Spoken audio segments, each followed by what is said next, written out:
Again, ito ang inyong kakaibang mga kwento at trivia from Boy Sayote. Sa mga di pa nakapag-subscribe ay i-click nyo na ang subscribe button para lagi kayong updated sa aking mga next post. This channel contains trivia, facts, and fiction and educational videos for better understanding. At salamat sa panonood at magandang araw. Dahil sa pagsuway ni Haring Saul sa mga utos at tagubilin ng Diyos, ay sinabi ng Diyos kay Propetang Samuel na hindi na niya kinikilala si Saul bilang hari ng mga Israelita. Dahil dito ay nalungkot si Samuel, ngunit sinabi ng Diyos na may nahanap na siyang tao na magiging bagong hari ng Israel, kapalit ni Haring Saul. Pinapunta ng Diyos si Samuel sa bahay ni Jesse sa Bethlehem para hanapin ang bagong hari ng Israel. Sa pagdating ni Samuel sa Bethlehem sa tahanan ni Jesse ay natakot ang mga ito dahil kilala nila si Samuel bilang propeta ng Diyos. Sinabi naman ni Samuel na hindi sila dapat matakot dahil nagpunta siya doon para isakripisyo ang dala niyang baka sa Diyos, at sinabi rin niyang inutusan siyang hanapin ang magiging bagong hari ng mga Israelita. Ipinatawag ni Samuel ang lahat ng anak ni Jesse na lalaki. Akala ni Samuel kung isa sa mga naroon na anak ni Jesse ang bagong hari. Ngunit sinabi ng Diyos na wala sa mga naroon ang kanyang napili. Dahil dito ay ipinatawag ni Jesse ang pinakabunso niyang anak na si David mula sa pastulan ng mga karnero. Pagkakita sa kanya ni Samuel ay sinabi ng Diyos na ito ang magiging hari ng Israel. Dito ay pinahiran ni Samuel ng langis ang noo ni David, at mula sa araw na iyon ay kasama na ni David ang Espiritu ng Diyos. Dahil hindi na nasisiyahan ng Diyos kay Saul, ay nilisan na ito ng Espiritu ng Diyos at ipinalit ang masamang espiritu na nagpahirap kay Saul. Dahil sa hirap na dinaranas ay nagutos si Saul na maghanap ang kanyang mga tauhan ng magaling tumugtog ng lira para sa kanyang ikalulunas. Isang utusan ang nagsabing may kilala siyang isang taong David ang pangalan na marunong tumugtog ng lira, at dito ay pinatawag nila si David. Nagustuhan naman siya ni Saul dahil maliban sa marunong tumugtog ng lira ay gwapo, at masasabing nasa katangian ni David ang anyo ng isang matikas at gwapong lalaki. Mula noon ay naging tagapaglingkod na ni Saul si David, at sa tuwing dumarating ang masamang espiritu na iniutos ng Diyos para pahirapan si Saul, ay tinutugtugan siya ni David ng lira para gumaan ang kanyang pakiramdam. Muling umatake ang grupo ng mga Filisteo at gumawa sila ng kampo sa Ephes Damim sa Juda.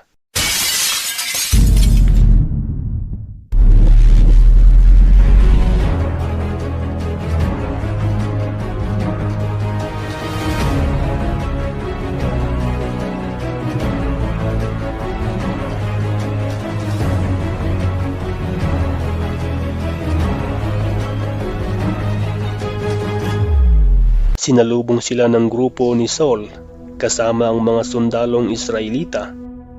Nasa magkabilang bundok ng lambak ang magkaibang grupo, at sa kanilang gitna ay ang bakanteng espasyo. Isang higante na galing sa Gath ang lumabas mula sa kampo ng mga Filisteo ang nagpunta sa gitna ng lambak. Ang taas niya ay 9.75 feet, nakasuot ng bronze na helmet at nakasuot ng armor na ang bigat ay 57 kilo. Mayroon din itong bronseng balute sa mga paa at bronze na javelin, sibat na umaabot sa 8 talampakan ng haba, na ang talim ng sibat ay may bigat na higit sa 6 na kilo. Sa gitna ng lambak ay tumayo at malakas na sumigaw si Goliath.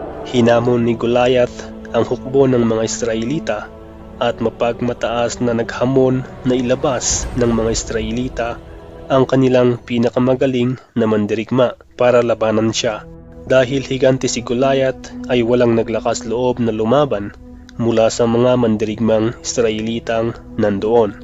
Sa loob ng 40 araw ay ganito ang ginagawa ni Goliath sa mga tao ng Israel at wala ni isa ang sumubok na labanan ito.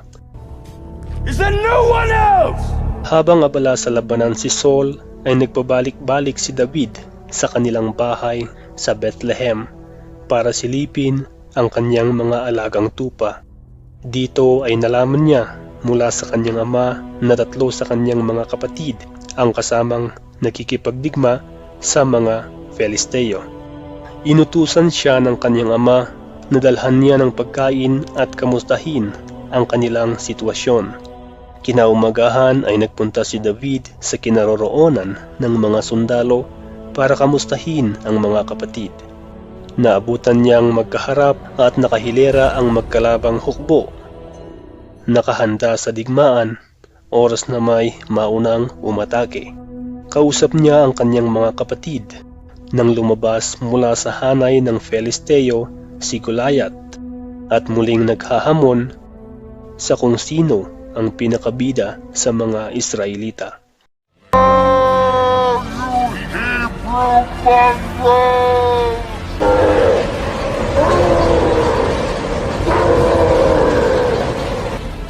Would you slay me with old age, waiting for your champion? Is there no one else? Where is this mighty man of your dirty and diseased race? Is there no one else? Sinasabi ng mga sundalong Israelita na iniutos ni Saul na kung sino man ang makakapatay sa higanting si Goliath ay ipapakasal niya sa anak niyang babae at hindi na magbabayad ng buwis. Tinanong ni David ang isa sa mga sundalong Israelita na nandoon at pareho sa kanyang narinig ang sagot nito. Dahil dito ay pinagalitan siya ng kanyang pinakamatandang kapatid at tinanong kung ano ang kanyang ginagawa sa lugar na iyon at kanino niya iniwan ang ilang tupang kanyang binabantayan. Sinabi pa nitong ang kalikutan ng puso ni David ang dahilan kung bakit siya nagpunta sa lugar na iyon at sa pagnanais na makakita ng digmaan. Iniwan ni David ang kanyang kapatid at muling lumapit sa isa pang sundalo at tinanong niyang muli kung ano ang gantimpala ng kung sino ang makakapatay sa higante. Gaya ng mga naunang tugon ay ganun din ang sagot ng sundalo. Narinig ni Saul ang usapan ng mga Israelita tungkol sa mga sinasabi ni David kaya pinatawag niya ito. Sinabi ni David kay Saul na siya ang lalaban kay Goliath dahil sa paglalapastangan nito sa mga Israelita. Sumagot si Saul na hindi pwedeng lumaban si David sa higante, lalo na at bata pa ito at mas malayong magaling sa pakikibaglaban si Goliath. Ngunit muling sinabi ni David na noong siya ay nagbabantay sa mga tupa ng kanyang ama, ay may mga leon at oso na umatake sa mga ito. Iniligtas niya mula sa ngipin ng mga halimaw ang kanilang tupa, at kung sa kanya naman susugod ang leon o oso, ay kanya itong hinuhuli sa buhok at hinahampas hanggang mamatay. Ganito rin ang gagawin niya sa Filisteyong ito dahil sa pang-aalipusta niya sa mga tao ng buhay na Diyos. Ang Diyos na nagligtas sa kanya sa pangil ng oso at leon ay siya ring magliligtas sa kanya sa Filisteyong ito. Dahil sa mga sinambit ni David ay pinayagan siya ni Saul na lumaban. Binalutan siya ni Saul ng mga armor pandigma at bronseng helmet, ngunit tinanggal ito ni David dahil nabibigatan siya at hindi siya sanay dito. Sa halip ay kinuha niya ang kanyang pamalo at pumulot ng 5 bato at hawak ang kanyang tirador na humarap kay Goliath. Sa pagkakakita ni Goliath kay David ay napamura siya at sinabing hindi siya aso para lamanan ng bata na ang hawak lang ay pamalo. Nagalit siya at sinabing ipapakain si David sa mga ibon at mabangis na hayop.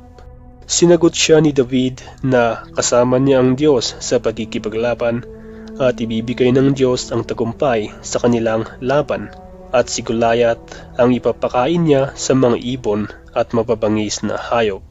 Napasugod si Goliath palapit kay David na kanya namang sinalubong, at gamit ang tirador at ang mga bato ay kanyang tinirador ang ulo ni Goliath. Bumaon ang bato sa ulo ni Goliath na naging dahilan para ito ay bumagsak at namatay.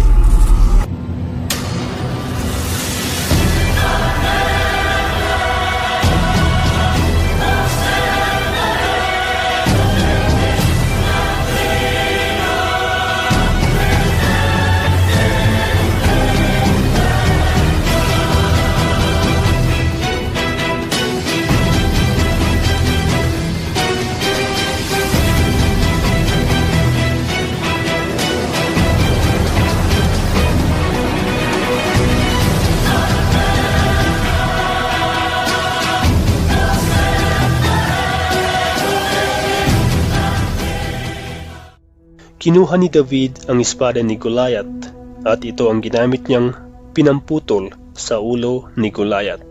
Dito ay nasaksihan ng mga tao ang pagkamatay ng isang batidong higanteng mandirigma na maraming armas sa mga kamay ng isang batang pastol na tirador at bato lang ang dala, ngunit kasama ang Diyos. Sa pagkamatay ni Goliath ay nagsitakbuhan ang mga Filisteo na sinundan naman ng mga Israelita para puksain. Sa labanang ito ay natalo ang mga Filisteo. Kinuha ni David ang ulo ni Goliath at dinala sa Jerusalem. Ngunit ang armas nito ay iniuwi niya sa kanyang kampo. Pagkatapos ay pinasundo siya ni Saul at nagpakilala siyang anak ng lingkod ng hari na si Jesse na taga Bethlehem. Ito ang naging simula ng pag-akyat ni David mula sa isang pastol ng tupa sa pagiging hari ng mga Israelita. Sana ay nasiyahan ka sa mga kwento natin ngayon. Kung gusto mo ang mga kwento tungkol sa mga hindi pangkaraniwang bagay, ay mag-subscribe ka na sa aking channel kung di ka pa nakapag-subscribe. Paki-like na rin at paki-hit ang notification bell para updated ka sa mga bago kong upload tungkol sa mga ganitong kwento. Paalam at salamat sa panunood. Hanggang sa muli, ito po ang inyong lingkod, Boy Sayote.